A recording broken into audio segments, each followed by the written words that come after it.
Our lives were forever changed on September 15th, 2015. I was diagnosed with stage 4 high-grade neuroendocrine carcinoma.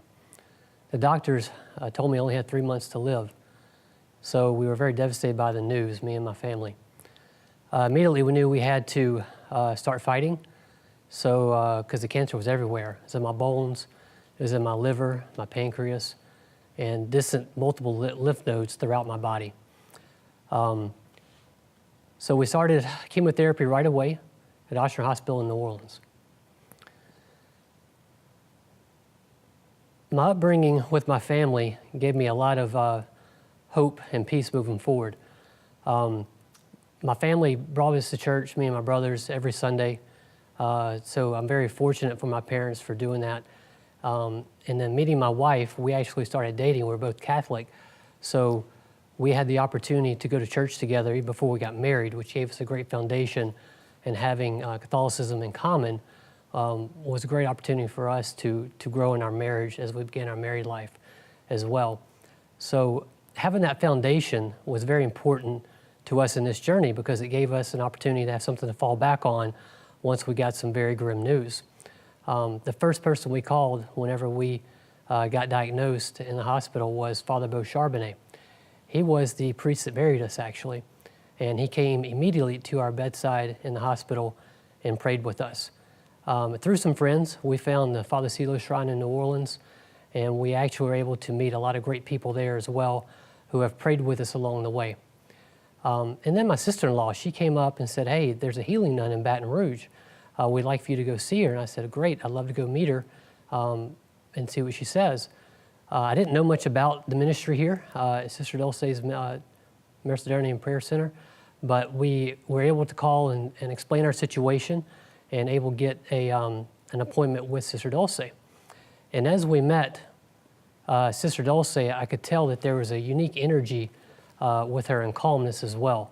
So basically, we were able to go in and meet with her, and she gave us a lot of great advice about what we were facing, how we were facing it, and then there's a deep connection when she would talk to Papa with us as well, and how we could, even though I had a relationship with God and a relationship with Jesus and my experiences through my life, there was a great connection even closer with her when we were in the meeting rooms with her, sitting down talking about my life experiences and everything else. And Sister has taught me a lot of great things as well. One of the biggest things I've learned from her is about suffering. She told me to accept your suffering and, you know, embrace it, basically. And so now when I have an opportunity and I suffer, I offer my suffering up to other people, you know, to God, for other people, so that my suffering doesn't go to waste, as Sister would put it.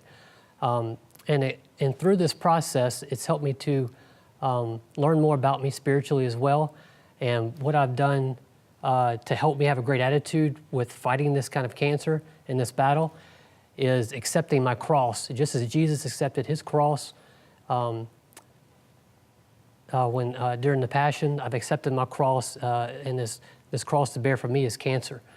So basically, I've learned that through all of the spiritual moments I've had in this process, God has a plan for me. You know, they gave me 3 months in the beginning to live, the doctors say, but as Sister said, only God can bring you home, and he's not done with you yet. So 2.5 years later, we're still here fighting.